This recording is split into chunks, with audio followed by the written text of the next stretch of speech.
We are in week 3 of our series called Functional Faith. Someone turn to your neighbor and say, it's functional.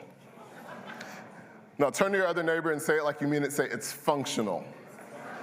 That wasn't in my notes, but I felt like I needed to lighten up after I gave y'all dad talk. It's functional. Functional faith. We're in week 3 of this series, and what we're talking about in this series, Functional Faith, is a really simple idea. How do we have a faith that is not just a Sunday morning faith, but a faith that is functional Monday through Saturday? A faith that shows up with us at work, a faith that shows up with us when we're watching our kids play sports, a faith that shows up with us when we're sitting in traffic on Georgia 400. Come on, somebody, you need some faith right then and there. A faith that is useful in everyday life. How do we have a functional faith? We defined a functional faith like this in week 1. We said functional faith is when our beliefs shape the way that we live. That a functional faith is when the things that we believe actually show up in our lives. They shape the way that we live. And so this morning what I want to do is I want to talk about one word. I want to talk about one word that without it, our faith is not only dysfunctional, but I would go as far as saying it is actually non-existent. And to talk about that word, I actually want to show you that word in action. I need one person in the room to help me out. A guy in the room particularly would be great. Thanks, Garrett. No, I'm just kidding. I'm kidding. Come on up, Garrett. I love it. Happy birthday, by the way, bro. Yeah, absolutely. I love it. Have a seat right here. Just grab a seat. It's awesome. It's good. I love it. It's great. Good. Everyone see that? All right, good. Garrett, stand up real quick. Stand up real quick. And then come stand right here.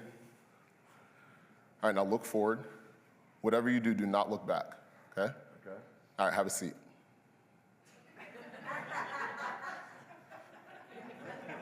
Okay.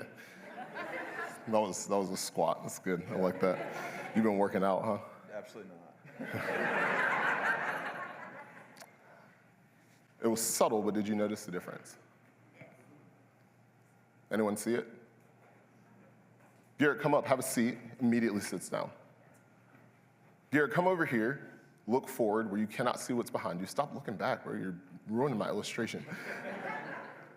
You can't see what's behind you. You don't know what's going to happen. And so rather than immediately sitting down, he hesitates. He pauses for a moment, which says to me, Garrett, that you trust the chair more than you trust your pastor and your friend. That's true. Wow, it's good. Father, thank you for this morning. We love you. Amen. See y'all next week. You can grab a seat. Hear me. What's interesting about this moment for me is that Garrett can look at someone who he's known for over a decade now, who we've been friends before I ever pastored this church, and have less confidence in me than he has in a chair that I think we spent about $7 on when we purchased it 5 years ago.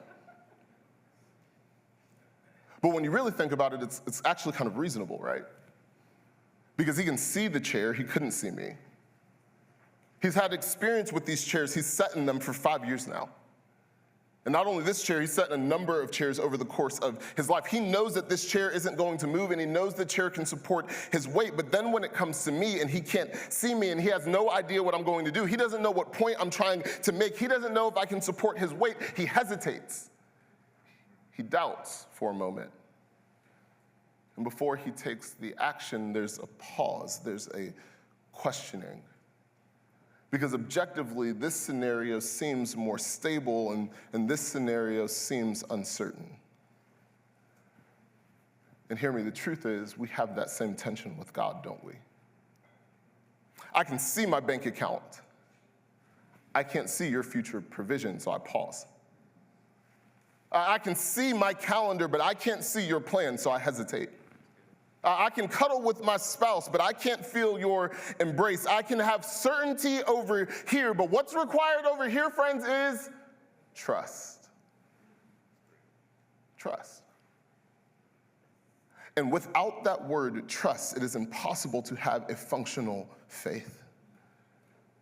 You You see, if we're going to have a functional faith that shows up in our Monday through Saturday, that shows up in our everyday life, that is actually useful when the difficult moments of life come, it requires us to have a faith that does not just trust when we can see everything and know how it's going to work. It requires us to have a faith that says, God, I trust you no matter what. When I can't see it, when I don't know what's going to happen, when I'm not sure how all of this is going to work, when I can't see the chair, if you say sit, I'm sitting, I trust you. And I trust that you have a good, pleasing, and perfect plan for me, that you're going to work it all out. That if I can't see the chair, I can trust that your arms will catch me. I trust you. And what's interesting about our God is that he doesn't want us to have a faith that is dysfunctional. And so because he wants us to have a functional faith, he will over and over and over again put us in scenarios where there is no chair and you have to choose trust. And he will do it until you get it. One of my seminary professors said it this way. He said, grace is God's unwillingness to give up on you until you're formed in his image. That he is going to continue to put you in scenarios, to continue to work on you, to continue to show up, to continue to test you and try you until you are formed into his image, until you have the same level of trust for the Father that Jesus does. Until you actually believe his word the way that Jesus did. Until you actually live your life in such a way that it is evidence that you trust him more than you trust anything else in this world. Hear me, a functional faith is not possible without trust. And so you will find yourself in scenarios where you have to trust him. That's exactly where the disciples find themselves in the passage that we're looking at today. If you have a Bible, you can turn with me to Matthew chapter 14. Starting in verse 13, the story that we're going to look at, or the moment we're going to look at together today, is not unfamiliar. If you've been in church, you've heard this before. This is one of the few miracles that's recorded in all four of the gospel accounts, the three synoptics and the Gospel of John. It's one of Jesus' largest miracles, but the context in which it happens is interesting. Jesus has just got the news that his friend and cousin, his forerunner, the one who set the way for him, John the Baptist, has been beheaded. He's been executed. And now that he knows that his forerunner, his friend, his cousin has been killed, he's going to a place to mourn. He's going to be alone. He's going to wrestle with the reality of this scenario. Now, I wasn't sure if I was going to put this in my notes today. It's a little side note, but for the theology nerds in the room, I just want to throw this out for you. You'll enjoy this. If you notice the movements of Matthew, Matthew is retelling the story of Israel through the life of Jesus, and Jesus is doing it the right way this time. And so what he's doing is he takes us to these moments with Moses, and he shows us how the Israelites and how Moses should have obeyed and followed God. We saw as we kicked off this series that Jesus is moving into the space of the prophets. And he's talking about John the Baptist, saying that he's the greatest prophet to ever live. And he's moving into this space of the prophets in the Old Testament to go, this is the way that it should be done, that I'm greater than even the greatest prophet. And what's interesting about what's happening in this particular section, again, not in my notes, but just fun for you to know for the theology nerds, is John the Baptist represents an Old Testament character that the people of Israel were waiting to come back. His name was, anyone know? Elijah. And after Elijah dies, there's a prophet who comes after him who's known as Elisha. Real creative names, you know. And Elisha asks for a double blessing. Well, here we have John the Baptist, the Elijah figure, dies, and Jesus steps into his largest miracle, which is the feeding of the 5,000 we're going to look at in a minute. And it's a miracle that actually echoes a miracle of Elisha, where he fed 100 men with 20 loaves. And Jesus goes, oh, I'm going to see your 20 and give me a little boy's Lunchable. Here we go, Matthew chapter 14, starting in verse 13. When Jesus heard what had happened, speaking of John the Baptist being killed, he withdrew by boat privately to a solitary place, so he's going to be alone. Hearing this, the crowds followed him on foot from their towns. So Jesus gets in a boat, he's going to the other side of the lake. People are walking by foot miles because they want to be in the presence of Jesus. He's trying to get away because his cousin has just been killed. He's trying to get away and mourn. This is a heavy space for him, but the crowds are still coming. When Jesus landed, he saw a large crowd, and he had compassion on them. That word compassion in the original language is a word that I'm not going to try to say to you this morning. But the word actually means to feel love and pity in your bowels. It's to feel love and pity in your gut. To feel love and pity at such a level that it actually aches you, it hurts you, like you can feel it inside and it forces you into action. So this isn't pity. This isn't like, oh, I feel bad for them. This is, I'm so moved by their pain. I'm so moved by their hurt. I'm so moved by their circumstance that I actually need to be compelled or moved in their direction. I have to do something about it. He had compassion on them, so he healed their sick. He spent days with them, healing people, praying for people, delivering people, because he saw the state that they were in, and he had but to get involved and to do something about it. Compassion.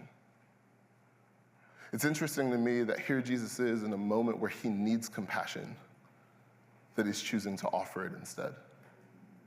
Here he is in a moment of mourning, of grieving, of pain and heartache, and his heart is still moved towards broken people. Continues on. As evening approached, the disciples came to him and said, "This is a remote place, and it's already getting late. Send the crowds away so they can go to the village and buy themselves some food." Okay, pause. So Jesus is in this place of mourning. He's going to get away. The crowds follow him by foot. He has compassion on them. He starts healing their sick. He's been with them for the whole day. And the disciples are looking at it and they're going, "Jesus, it's late. Send them away so they can get some food." Why do you think that they said this to him? Not rhetorical. Like, why do y'all think they're saying this? Say it again. I can't hear you. They're tired? They're hungry? Come on, anyone in the room been hangry before? Like, Jesus, all this ministry is great. We got to eat some food. Can we get some Chick-fil-A? Come on, somebody, right? They're tired, they're hungry. Why else do you think they're saying this? Maybe it's that they're being selfish. Say it again. They're being practical. They're like, "Hey, Jesus, practically speaking, look at this scenario. Thousands of people, we don't have any food, it's getting late, they got to eat. Someone's got to solve this. Why don't you send them home?" I'll give another perspective. Maybe they're actually being compassionate. Like maybe they're looking at Jesus and they're knowing, we know that he's serving from a vulnerable place. We know that he's tired. We know that he's in a raw emotional space right now and he's been serving them all day. "Hey, Jesus, it's getting late, man. Like you've been doing this all day. Why don't you send them away and let them take care of themselves?" Maybe it's compassion. Maybe it's selfishness. Maybe it's tiredness. Maybe they're hungry. I don't know exactly what's going on here, but what I do know is they're looking at a scenario and they're going, worst case scenario, this isn't practical, Jesus. Someone has to do something, so let's send them home. But look at how Jesus responds. Jesus replied, "They don't need to go away. There's a solution here, and it's you. You give them something to eat." Friends, can I just tell you, this is not the answer the disciples were expecting. Like maybe they are being practical, and they're going like, "Hey, practically speaking, Jesus, this isn't going to work." And he comes back with an impractical answer. No chair. Maybe they're being compassionate and they're going like, Jesus is always looking out for us and he's always looking out for everyone else. Like we ought to look out for him. And he goes, "Oh, your compassion is misplaced. Be compassionate towards them. I'll be fine." No chair. He's putting them in a scenario to ask them to do something that is far beyond their means, far beyond their capability. There is no chair in this scenario, and they don't want to disappoint him. And so they go, "We know this is impossible. We know that there's no way, but if he says that we're supposed to feed him, I guess we got to figure this out." And so they start looking to see what food is available to them. Another gospel writer would tell us that they find this little boy who showed up with his lunch, and they come to him, and they receive his meal, and they bring it to Jesus. They go, "Hey, we have only 5 loaves of bread and 2 fish," they answered. "Hey, Jesus, this is all we got. 5 loaves, 2 fish."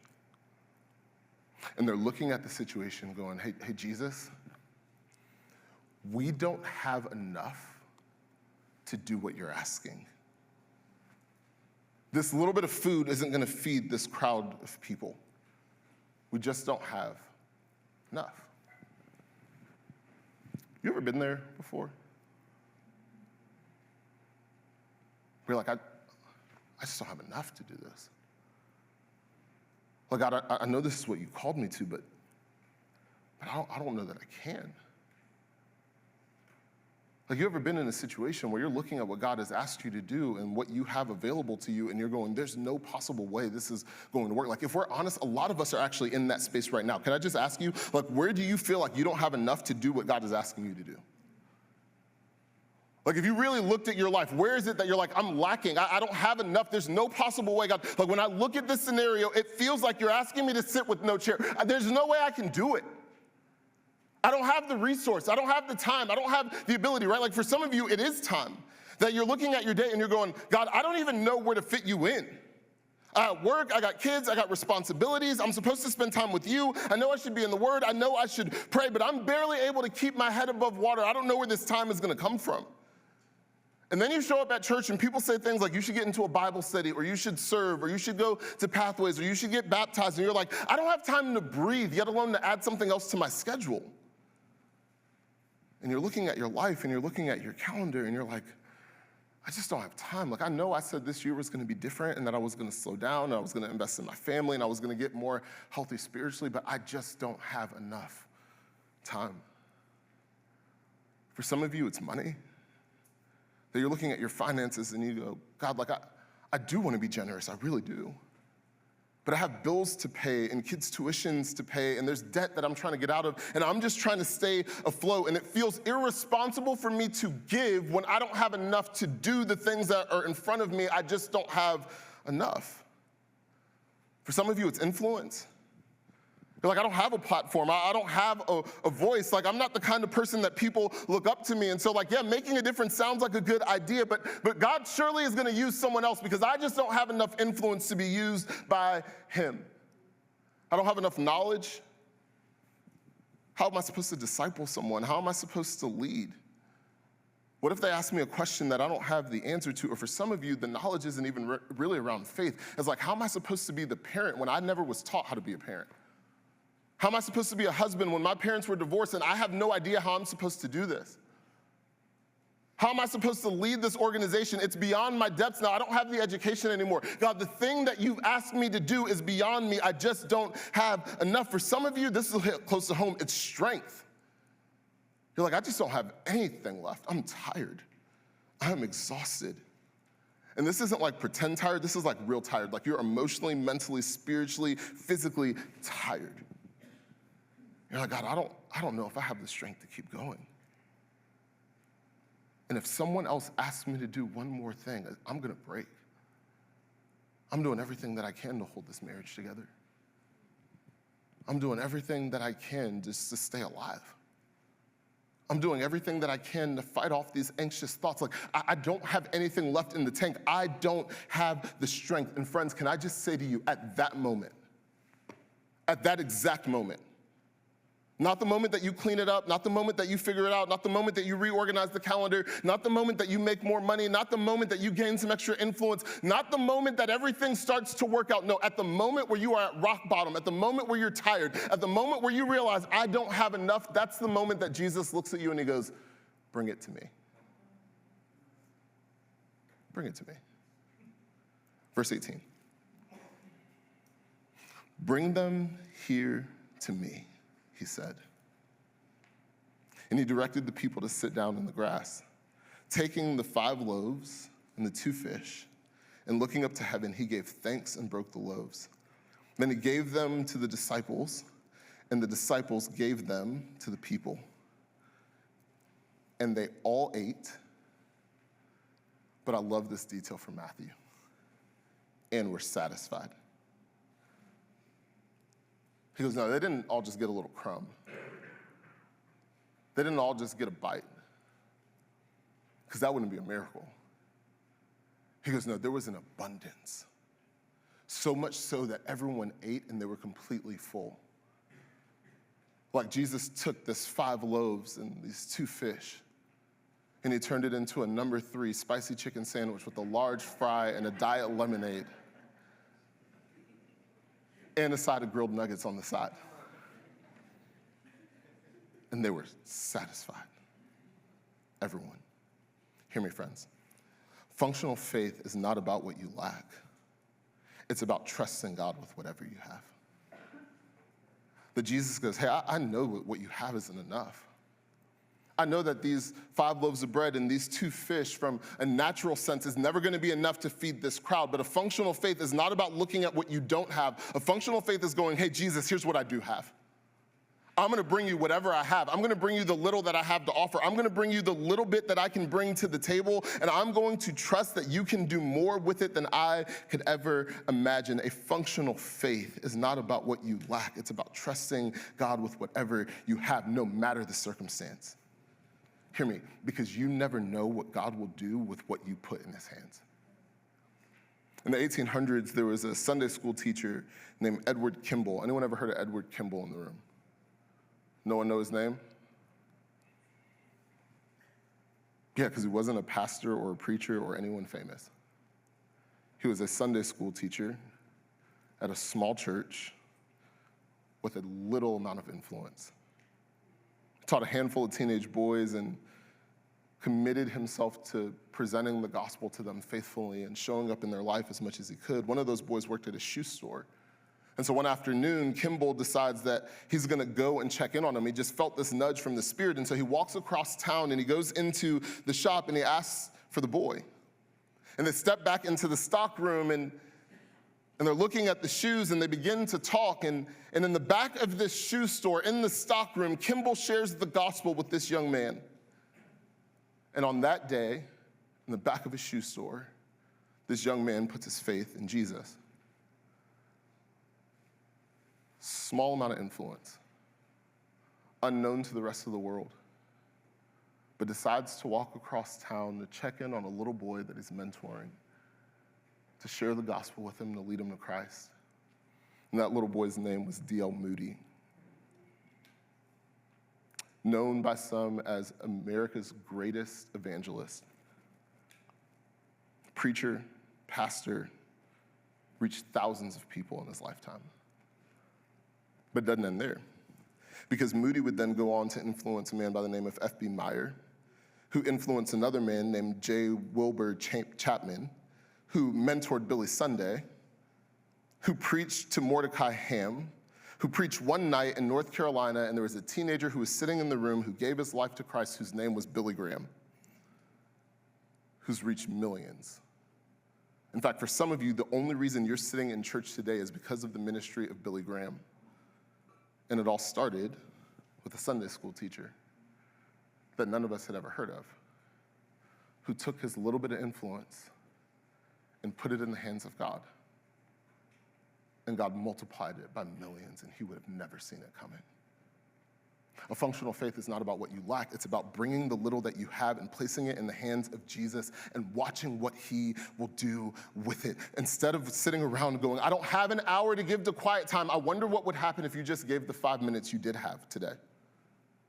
Instead of looking at your finances and going, there's no possible way I can tithe. We just don't have enough. Like, it's not going to happen. Like, what if you just decided to start somewhere? I don't have enough influence. I'm not popular. Nobody knows who I am, but what if you just use the influence that you had with that one coworker who seems to be curious about who you are in your family? I don't have enough knowledge, like I got to bring them to church and the pastor can tell them about Jesus. What if you just decided to share the story of how Jesus saved you? You don't have to have all the theological answers. What if you just gave the little bit that you have? What if you gave the little bit of strength that you have left? What if you gave the honesty of just being able to say, hey, God, like I don't even have the desire, but I can at least give you my honesty today. Like what if you just brought the little bit that you had and placed it in the hands of Jesus and watch what he does through you? Now I want to pause here and make a very clear distinction. I am not saying that if you bring what you have to God that you will get what you want. That's a prosperity gospel. I'm saying that if you bring what you have to God, he will do more than you can. And that requires trust. that maybe he could speak a profound word to you that would shape the trajectory of your life in just 5 minutes if you'd give it to him. That maybe he could take the little bit that you give that seems like pennies to you and use it to impact somebody's life and be a blessing to them in ways you could never imagine. Maybe he could take your little bit of influence in your Sunday school class and use it to reach millions with the good news of the gospel. That he can take your little and multiply it for his glory and for the good of others. This is what the Apostle Paul says in Ephesians 3:20. He says this, "Now to him who is able to do immeasurably more than all we ask or imagine, according to his power that is at work within us, to him be the glory in the church and in Christ Jesus throughout all generations forever and ever. Amen." Paul goes, hey, when you bring your little to God, I'm just telling you, you're not bringing it to a God who is not capable. You're bringing it to a God who is capable to do immeasurably more than you could ever ask or imagine. Not like the immeasurably more that you can picture in your mind. Like whatever you can picture in your mind, take that and multiply it by 1,000. He can do that with it. This God is infinite. He is all powerful. He is all knowing. He is able to do immeasurably more. So he goes, why are you looking at your circumstance and going, I don't have enough? When you're looking at a God who is enough. Bring him the little that you have. But look at what happens next. It says, bring it here to me, he said, and he directed the people to sit down in the grass. Taking the 5 loaves and the 2 fish, looking up to heaven, he gave thanks and broke the loaves. Then he gave them to the disciples, and the disciples gave them to the people, and they all ate, and all were satisfied. And the disciples picked up, someone say this number for me. 12. How many disciples are there? 12. 12 basketfuls of broken pieces that were left over. The number of those who ate that day were about 5,000 men, not including women and children. Some scholars say it's around 10,000 people, but here's what strikes me. Scholars argue about what this 12 baskets means, and it could have a number of different meanings. Some say this is the 12 tribes of Israel, and Jesus is the bread of life, so this is saying salvation's coming to Israel, and I could believe that, I could see it. But I think at the most simple level, what's happening here is Jesus is going, hey, if you'd bring me the little that you have, not only would I multiply it, not only will I get glory, not only will it help others, but it'll also be a benefit to you. Hey, Peter, here's a basket for you too. Hey, John, here's a basket for you too. That if you will bring me what you have, I will multiply it in such a way that it will bless others and you will also benefit. Now hear me, your benefit is the byproduct, not the goal. You're not bringing things to Jesus to get what you want, but I'm just telling you, if you bring the things to Jesus that you have, you will end up with way more than you could have ever asked for. Because trusting Jesus will always benefit you 100% of the time. Now, it may not look like the way you want. It may not be material. It may not be financial. It may not be the house. It may not be the car. It may not be the spouse. It may not be the specific thing on your prayer list. But I'm just telling you, trusting him will always lead to benefit. More peace, more joy, more hope, more life, more meaning, more significance. Opportunities that you never thought you'd end up in. Impact on other people's lives that you never thought you could have. Ways that God will use you that you never thought were possible. I'm just telling you, trusting Jesus will always 100% of the time benefit you. But the only way that that happens is if you begin to develop the muscle of trust by first bringing him what you have. Bring him the 5 minutes. Bring him the little bit of influence. Bring him the little bit of money.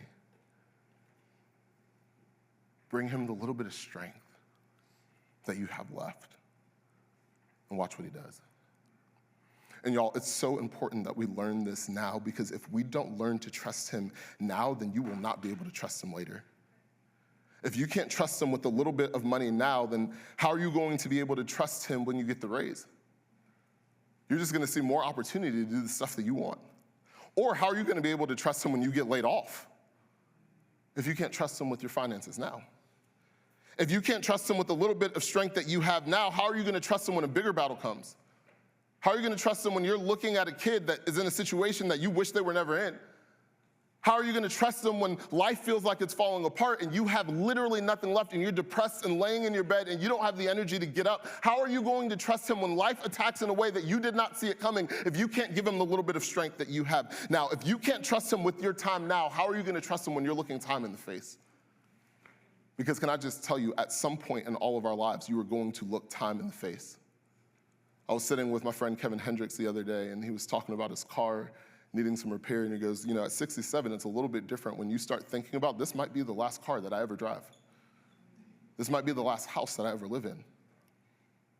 This might be the last coffee that I ever get to have with this person. At some point, all of us are going to have to look time in the face, and I'm just asking, how can you trust him with eternity if you can't trust him with 5 minutes now?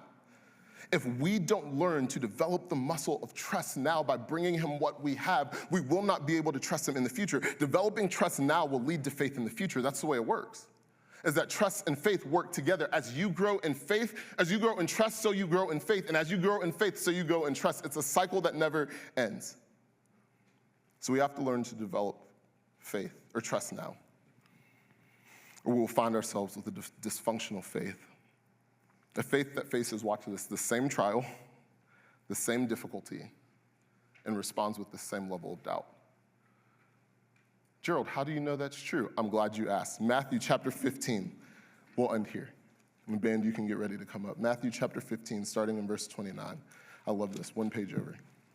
Jesus left there and went along the Sea of Galilee. Then he went up to a mountainside and sat down. Great crowds came to him, bringing the lame, the blind, the crippled, the mute, and many others, and laid them at his feet, and he healed them. And the people were amazed when they saw the mute speaking, and the crippled made well, and the lame walking, and the blind seeing, and they praised the God of Israel. Okay, why does it say they praise the God of Israel? Hold on to that. We're going to talk about it at the end. Jesus called his disciples to him and said, I have, what's the word? We've seen that before. I have compassion for these people. They have already been with me for 3 days and have nothing to eat. Does this sound familiar? I do not want to send them away hungry, or they may collapse on the way. And his disciples respond, where could we get enough bread in this remote place to feed such a crowd?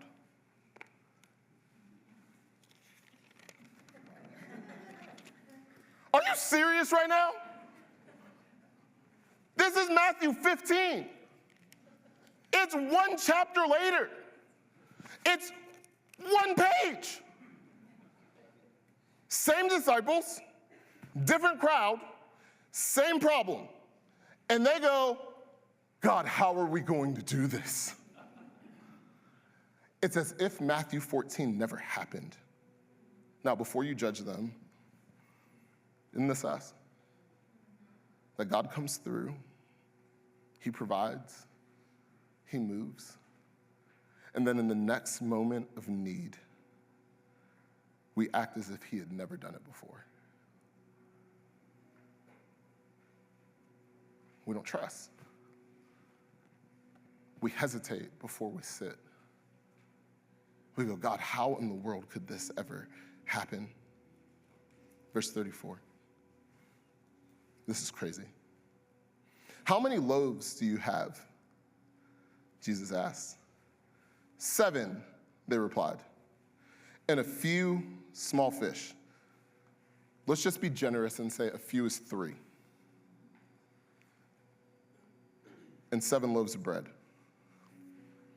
Is 7 greater than or less than 5?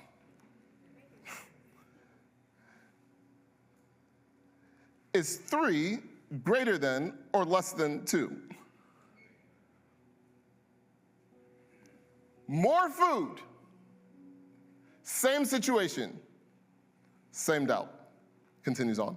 He told the crowd to sit down on the ground. And then he took the 7 loaves and the fish, and when he had given thanks, he broke them and gave them to his disciples, and they in turn gave it to the people. They all ate, and all were satisfied. Afterwards, the disciples picked up 7 basketfuls of broken pieces that were left over. The number of those who ate were, help me, 4,000 men, beside women and children. After Jesus sent the crowd away, he got into the boat and went to the vicinity of Magadan.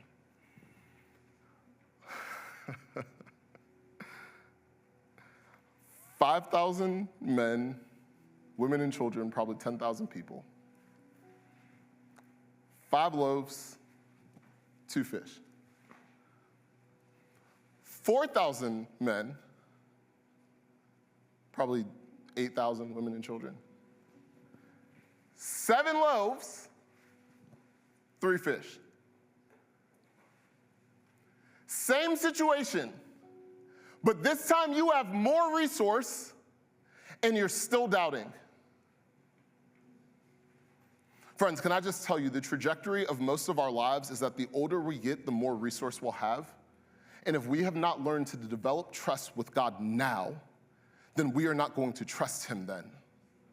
You just get more stingy the older you get. You just get more jaded the older you get. You just have more cynicism the older you get. You just become more skeptical the older you get because you did not develop the muscle of trust now.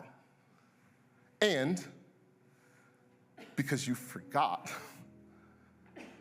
what God already did. And what you forget, you will not trust. So the second way that we develop the muscle of trust is we remember what God has already done. We remember the ways that he showed up in the past. We remember the ways that he made a way, that he made it work, that he put it all together when we thought that there was no way. Friends, hear me. This is functional faith. Because when we remember what he's done, we will trust him with what we have. And when you trust him with what you have, then he gives you more to remember. A dysfunctional faith does the opposite. We forget, and so we hesitate to bring him what we have. But when we remember God's past provision, it actually gives us the confidence to trust him in the present and the future. I want to try something that's going to require a little boldness in the room as we get ready to close here. But just for the next 60 seconds, 1 minute, I just wonder if we could just say out loud some ways that God has been faithful to us. Just one at a time. Just say it out loud. I'll start. He got me through grad school. Amen.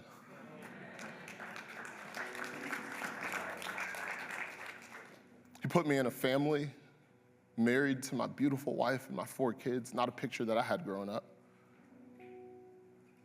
He's provided for our every physical, emotional, spiritual, and financial need.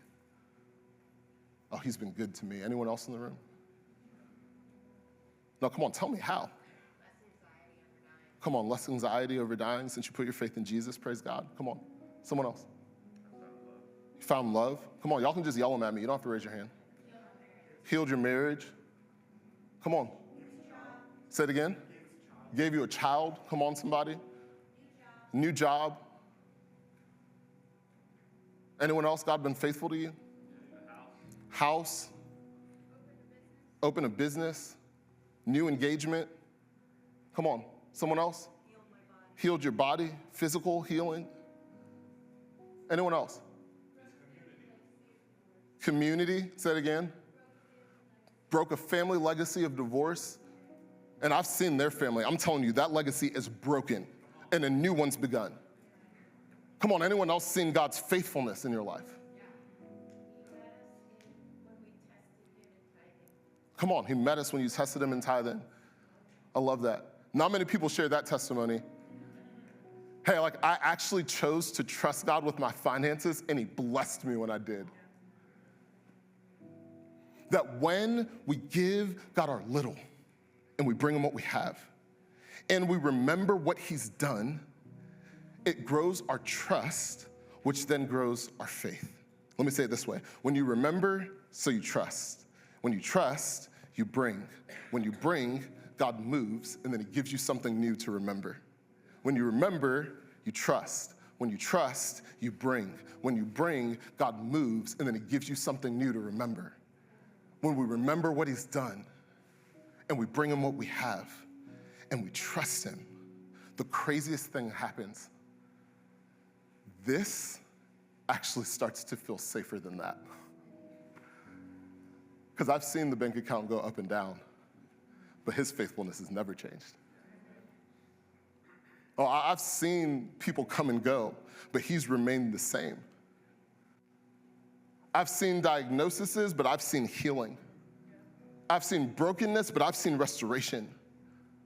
I've seen certainty, but I have a God who is certain, who never fails, who never changes, who never gives up, who is faithful to the end. I'm just telling you, there's this thing that happens that the more you trust God, the more you want to be in situations where you have to trust him because you know he's gonna do the immeasurably more than you could ever ask or imagine.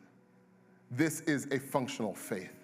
And the reason that we can live with that kind of faith and the reason we can trust God and bring him what we have is because we have a God who, before we brought him anything, he gave everything for you and me. At the cross, he proved that he can be trusted. Last thing, wild thing about these two feedings.